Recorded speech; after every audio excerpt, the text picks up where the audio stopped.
আসসালামু আলাইকুম ভাইয়া, সবাই কি অবস্থা, কেমন আছেন? আশা করি সবাই ভালো আছে। তো আমি জুনাইতে অনেক অনেক ভালো আছি। তো বাড়িতে আর বসে থাকতে পারলাম না, কারণ এদিকে নাকি শিমুল বাগানে ফুল ফুটে গেছে। তো আমি যাই নাই। তো আজকে রওনা করলাম। তো বাদাঘাট বাজার দেখতে পারতেছেন। তো বাদাঘাট বাজারে ভাই এত পরিমাণ জাম, ঠিক আছে, বাট রাস্তা দিয়ে হাইটা যাওয়ার মতন না, বুঝছেন? তো এদিকে আল্লাহর মধ্যে এই গাড়িতে ওঠার জন্য চলে আসছি বাদাঘাটের মাথাতে। তো এদিকে একটা গাড়ি পাইছি, তো চাচা গাড়িতে উঠলাম। তো চাচা নাকি এখন গাড়ি টানতেছে। তো চাচা গাড়ি দেখে আমার খুবই ভালো লাগছে।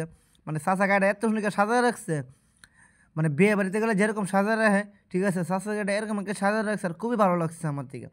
তো এদিকে আমার সাথে আছেন বন্ধুগুলা, আর লড়া করে। তো জিয়াত, আর এদিকে হচ্ছে আমার আমার আমার পাশে হচ্ছে বাইকনা দুর্জয়, আর মধ্যে হচ্ছে আমি। তো এই চিল করতে করতে প্রাটে চলে গেলাম। তো এদিকে দেখতে পাচ্ছেন একটা বাড়ি, বাট আওয়ারের মাঝে এত সুন্দর একটা বাড়ি করছে গাইস, কি আর বলবো আপনাদেরকে। তো এদিকে দেখতে পাচ্ছেন মানিগাঁও। মানিগাঁও ব্রিজ হচ্ছে খুবই সুন্দর একটা জায়গা। তো মানিকগঞ্জের মধ্যে, আমাদের এলাকার মধ্যে ব্রিজ হওয়াটাই উত্তম, ঠিক আছে। তো এদিকে শিমুল বাগান মানে যাইলে তাহিরপুর দিয়ে একদম সহজে আসতে পারতেছে, আর এদিকে ব্রিজের জন্য মাল নিয়ে আসছে, খুবই সুন্দর একটা জায়গা, ঠিক আছে। আর ব্রিজের কাজটা আল্লাহর মধ্যে দ্রুত তাড়াতাড়ি শেষ হয়ে যাবে। তো সবাই দোয়া করবেন। আর এদিকে আমি গাইজ শিমুল বাগানের পাশাপাশি চলে আসছি। তো শিমুল বাগান আইসে আমার খুবই একটা ভালো লাগছে।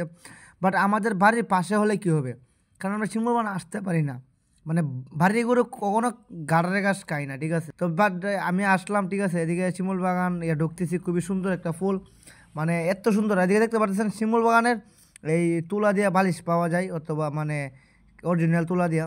তো এত মানুষ গাইস, কি আর বলবো, দেখেন শিমুল বাগানের সৌন্দর্য, প্রকৃত সৌন্দর্য। যারা আসতে পারছে তারা একমাত্র মজা নিতে পারছে, অথবা এটা অনুভূতি তারাই পাইছে। আমার এই ছোট্ট ব্লগটা কেমন হচ্ছে সবাই কমেন্টে জানিয়ে যাবে।